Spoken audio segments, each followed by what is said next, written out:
जन्मदिन है, आशीर्वाद देने आऊंगा आपसे।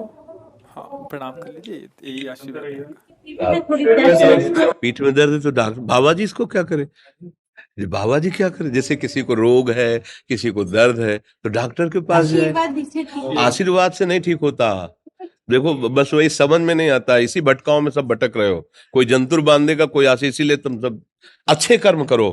पूर्व कर्मों के पाप से हमें दंड मिलता है। अच्छे कर्म करो, नाम जप करो, माता पिता की सेवा करो, सद्भाव से चलो। अभी ये कर्म नष्ट हो जाएंगे, किसी से जंतुर बंधवाने की जरूरत नहीं, किसी से आशीर्वाद मांगने की जरूरत है। अब नाम जप ना करो, खाओ मुर्गा मांस, पियो शराब, करो व्यभिचार करो, तो बाबा जी आशीर्वाद दे दे तो कोई आशीर्वाद काम नहीं करेगा। दुर्गति होगी यहाँ भी और वहां भी। हमारी बात समझो। हाँ, जरूर बुरा लगता है, सत्य विषय बुरा लगता है, पर अगर बच्चा सावधान हो जाओगे तो सुखी हो जाओगे। कोई भी हो, हम किसी एक के लिए बात नहीं करते, सबके लिए करते हैं। सब भागते हैं इस बात में कि बाबा जी आशीर्वाद दे, रोग रहित हो जाओ। कभी नहीं होगा, कभी नहीं होगा।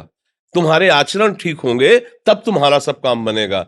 हाँ देखो ना, खा रहे हैं जीवों को उबाल उबाल करके मांस, पी रहे हैं शराब, कर रहे हैं बेविचार, बुद्धि भ्रष्ट होगी और नष्ट होना पड़ेगा, क्योंकि आचरण गलत है। कोई आशीर्वाद किसी का काम नहीं करेगा।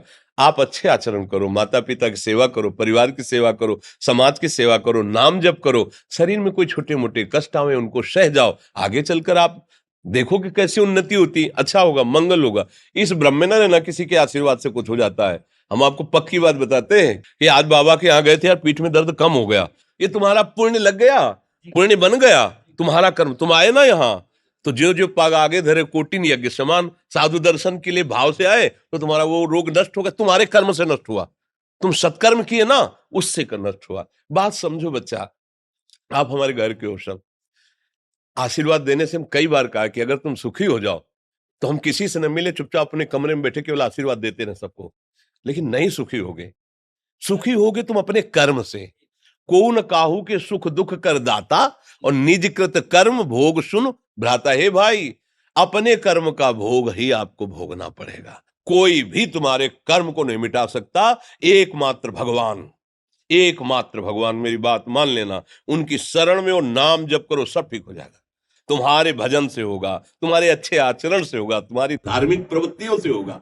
अब ये बात ना समझो तो फिर हम क्या कह सकते हैं? नहीं, हाँ यही तुम्हारा जन्मदिन की सफलता है कि हमारी बात मान लो, राधा राधा रटो, कोई नशा मत करना, अपने माता पिता की सेवा करो, समाज की सेवा करो जितना। और जो कष्ट है वो स्थायी नहीं है।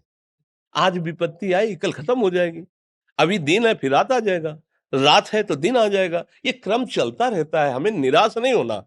सूरवीर योद्धा की तरह हमें जीना है यार, कायर की तरह नहीं जीना है। जी। ठीक है, आप